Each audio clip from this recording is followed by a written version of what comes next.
ओम नमो भगवती वासुदेवाय नमो। नमस्कार बंधुगण आपण मानकु आम यूट्यूब चैनल को स्वागत।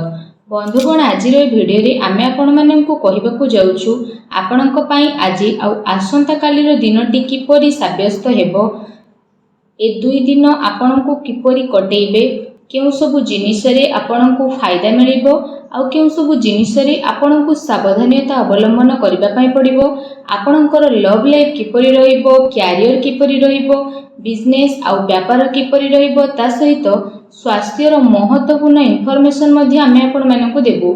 आउ ए वीडियो शेष रे आमे आपण मानकु किछि उपाय विषय कहबु जहा द्वारा आपण ए दुई दिन को आहुरी अधिक शुभ और मंगलदायक बनै परिबे। फ्रेंड्स, आगो को वीडियो आरंभ करबा पूर्व आपनको हमर रिक्वेस्ट कि जदि आपण हमर ए चैनल ले नुआ आछथि तो चैनल को सब्सक्राइब करंतु, सांगरे नोटिफिकेशन बेल को मध्ये ऑन करंतु, जहा द्वारा समय समय सह हमर नुआ नुआ वीडियो रो नोटिफिकेशन आपणक पाखरे पहुँचिबो। आसंतु जानिबा किपरि रहिबो आपणक पई आजि आउ आसंता कालीर दिन। सबुठारु प्रथमे आमे आपण मानकु कहिबु कि कोन आपणक पई ए दुई दिन रे सतरे पॉजिटिव रहिबाकु जाउछि। जदि कहिबु फ्रेंड्स, आज आउ आसंता काली आपणक वित्तीय स्थिति रे काफी सुधार आसीबो। किछि नुआ आरंभ करिबा पई ए दुई दिन आपणक पई बहुत ही अनुकूल घरे रहिबो। आपणकर परिश्रम प्रयासर सार्थक परिणाम आपणक सामना को आसीबो। जो माने विवाह योग्य सेमानक पई कोनोसी भल प्रस्ताव मध्य आज घर को आसी पारे। यह सहित जदि आमे कहिबा फ्रेंड्स, समाज एवं संपर्कियों भितर आपणकर प्रभावशाली व्यक्तित्व आउ सरल स्वभाव कारणरू मान प्रतिष्ठा आपणकर बनी रहिबो। समय किछि मिलाजुला प्रभाव मध्य आपणक पई नै करी आसीबो, किंतु ताहा द्वारा बहुत भल फल आपणक पई बनिबाकु जाउछि।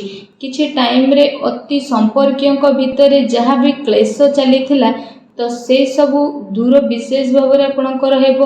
ता सहित संपर्क रे पुणी थरे मधुरता देखा देबो। प्रतिष्ठित लोकंक सह संपर्क बढ़िबो आउ जहा भविष्यत पई बहुत ही लाभदायक सिद्ध हेबो। धार्मिक स्थल को जीवार प्रोग्राम मध्ये आपणकर बनिबो, जहा द्वारा बहुत अधिक शांति एवं हल्कापन आपण विशेष भाव में अनुभव करिवे। घरे सुख सुविधा संबंधित वस्तुर किणा किणी मध्ये करिवे। कोनोसी दामी उपहार मध्ये आपनको मिली पारे। विद्यार्थी मानक विषय जदि कहिबा, विद्यार्थी माने तांको चाकरी संबंधित कोनोसी क्षेत्र रे इंटरव्यू रो जोग मध्ये बनुछि। सेथि पई पूरा परिश्रमर सहित निजर कार्य रे प्रयास करंतु। निजर सिद्धांत रे कोनोसी भी प्रकार समझौता आज आपण आदु करंतु नाही। प्रभावशाली एवं प्रतिभावान लोकों सह अधिक टाइम आपण स्पेंड करिवे। एहा द्वारा आपणकर आत्मबल एवं आत्मविश्वास रे वृद्धि हेबो तथा नकारात्मक विचार मध्ये आपणकर दूर हेबो। भाग्य ठारू अधिक आपण आपणक कर्म उपरे विश्वास रखंतु। दिन आपणक पई आज बहुत ही भल रहिबो। आसंतु जानिबा आपणक पई कोन नेगेटिव रहिबो। जदि कहबा कोनोसी पारिवारिक कथावार्ता को नहीं भाई भौणी भितर लड़ाई झगड़ा होई पारे। घरर वृद्ध लोकों द्वारा सम्मान को खराब हेबाटू आपण बंचई रखंतु। ता सहित धर्म ना रे केही आपणकर नुकसान मध्ये करि पारे, सेथि पई आपण सावधान रहंतु। घरर कोनोसी वृद्ध लोकों स्वास्थ्य को लेकिन आपणकर चिंता रहिबो। डॉक्टर को पाखक मध्ये आपण जाई पारती। एहा सहित जदि कहिबा आपणको आपणकर स्वभाव रे ईगो को खत्म करबा पई पड़िबो, जहा द्वारा जहा भी सब प्रॉब्लम थिला सब प्रॉब्लम रे सॉल्व हेबो। कोनोसी भी योजना उपरे काम करबा पूर्वरु आपण विचार थरे करि नियंतु। कोनोसी दुखद समाचार मिलिबा कारणरू किछि टाइम रे आपणको मन रे उदासी आ नकारात्मक विचार मध्ये आसी पारे, किंतु आपण शीघ्र ही से सबरु बाहर को बाहरिबे। विद्यार्थी वर्ग पाठपढ़ा अपेक्षा फालतू कथाबार्ता रे ध्यान केंद्रित करिवे। निजर महत्वपूर्ण कागज पत्र को बहुत ही अधिक संभाळिके रखंतु, काहेकि ना जदि हजि जीवो तो मिलिबा बहुत ही कष्ट साध्य हेबो। घरे छोट कथा रे अकारण रे चिंता उत्पन्न हेबो, सेथि पई अधिक क्रोध करिबा ठारू दूरी रुहंतु। सामाजिक गतिविधि रो अधिक ध्यान न देई कि किछि अति संपर्कीय लोक आपणक उपरे नाराज होई पारंती, किंतु एक कथा उपरे ध्यान न देई आपण आपणकर कर्म उपरे लागि रखंतु। घरर वरिष्ठ लोकंकर मान सम्मान अवश्य बनिकी रखंतु। आसंतु जानिबा आपणकर लव लाइफ किपरि रहिबो। तो जीवन साथींकर भावनार आपण सम्मान करंतु। एहा द्वारा संबंध आहुरी अधिक मजबूत हेबो। ପ୍ରେମ ସମ୍ବନ୍ଧ ଆପଣଙ୍କର ମର୍ଯ୍ୟାଦାପୂର୍ଣ୍ଣ ରହିବ। କୌଣସି ବିପରୀତପୂର୍ଣ୍ଣ ଲିଙ୍ଗୀ ଅଚାନକ ମିଳିବା କାରଣରୁ ଆପଣଙ୍କୁ ଆଶ୍ଚର୍ଯ୍ୟଜନକ ପ୍ରସନ୍ନତା ମଧ୍ୟ ଅନୁଭବ ହେବ। ଘର ପରିବାରର ବାତାବରଣ ବହୁତ ହି ସୁଖଦପୂର୍ଣ୍ଣ ରହିବ। ପତି ପତ୍ନୀଙ୍କ ଆପୋଷିକ ସହଯୋଗ ଆପଣଙ୍କ ଘରେ ସୁଖ ଶାନ୍ତି ବନେଇକି ରଖିବ। ପ୍ରେମ ସମ୍ବନ୍ଧରେ ଆଗକୁ ଆସୁଥିବା ଟାଇମରେ ବିବାହରେ ପରିଣତ ହେବାର ପୂର୍ଣ୍ଣ ରୂପରେ ଯୋଗ ବନୁଛି।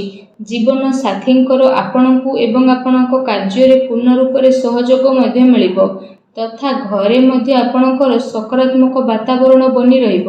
ଏହା ସହିତ ଫ୍ରେଣ୍ଡସ୍, ନିଜର ବ୍ୟସ୍ତତାରୁ ଆପଣ କିଛି ଟାଇମ ବାହାର କରିବେ ଆଉ ଯାହାଦ୍ୱାରା ଆପଣ ଆଗକୁ ମଧ୍ୟ ବଢ଼ିବେ।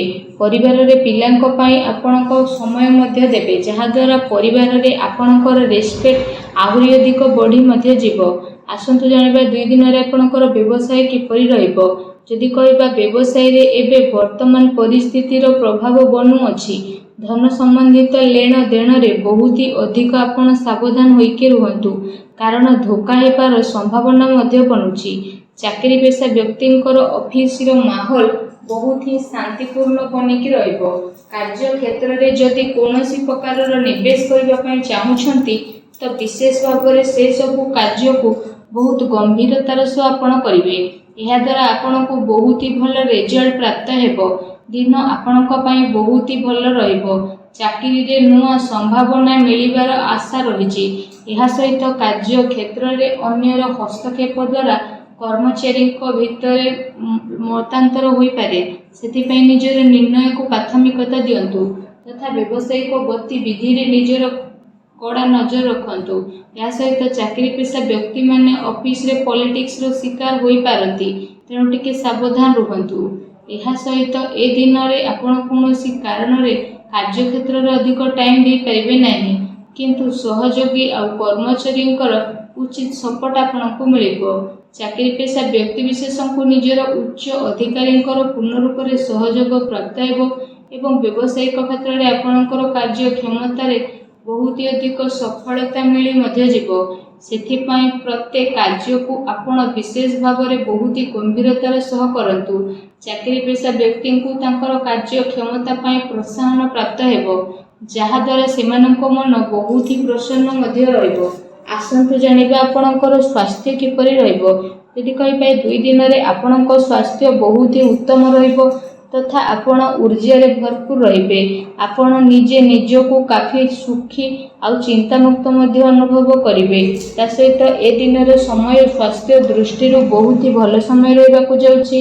ଏହା ସହିତ ଯଦି କହିବା ନିଜର ସ୍ୱାସ୍ଥ୍ୟକୁ ଆହୁରି ଅଧିକ ଭଲ ରଖିବା ପାଇଁ ଆପଣ ପ୍ରତ୍ୟେକ ଦିନ ଯୋଗ କରନ୍ତୁ, ବ୍ୟାୟାମ କରନ୍ତୁ ଏବଂ ସୁସ୍ଥ ରୁହନ୍ତୁ। ଆସନ୍ତୁ ଜାଣିବା ଏ 2 ଦିନରେ ଆପଣଙ୍କ ପାଇଁ କ'ଣ ବିଶେଷ ଉପାୟ ରହିଛି। ଆମେ ଆପଣମାନଙ୍କୁ ଯେଉଁ ଉପାୟ ବିଷୟରେ କହିବାକୁ ଯାଉଛୁ, ଏ ଉପାୟ ଆପଣ ସନ୍ଧ୍ୟା ସମୟରେ କରିପାରିବେ। ବିଶେଷ ଭାବରେ ଯଦି ଆମେ ଆପଣମାନଙ୍କୁ କହିବୁ କି ଆପଣମାନେ ବିଶେଷ ଭାବରେ ସନ୍ଧ୍ୟା ସମୟରେ ଘରର ଈଶାନ କୋଣ ଅର୍ଥାତ୍ ଘରର ଉତ୍ତର ପୂର୍ବ କୋଣରେ ଏବଂ ଘରର ପୂଜା ସ୍ଥଳରେ ଆପଣମାନେ ଗୋଟେ ଘିଅର ଦୀପଟିଏ ପ୍ରଜ୍ୱଳନ କରନ୍ତୁ। ଏହାଦ୍ୱାରା ମାନସିକ ଭାବରେ ଆପଣଙ୍କୁ ଶାନ୍ତି ମିଳିବ ଆଉ ନକାରାତ୍ମକ ଶକ୍ତିର ମଧ୍ୟ ବିନାଶ ହେବ। ଭିଡ଼ିଓ କେମିତି ଲାଗିଲା କମେଣ୍ଟ କରିକି ଜଣାନ୍ତୁ। ଚ୍ୟାନେଲରେ ନୂଆ ଆସିଥିଲେ ଚ୍ୟାନେଲକୁ ସବସ୍କ୍ରାଇବ୍ କରନ୍ତୁ। ଧନ୍ୟବାଦ।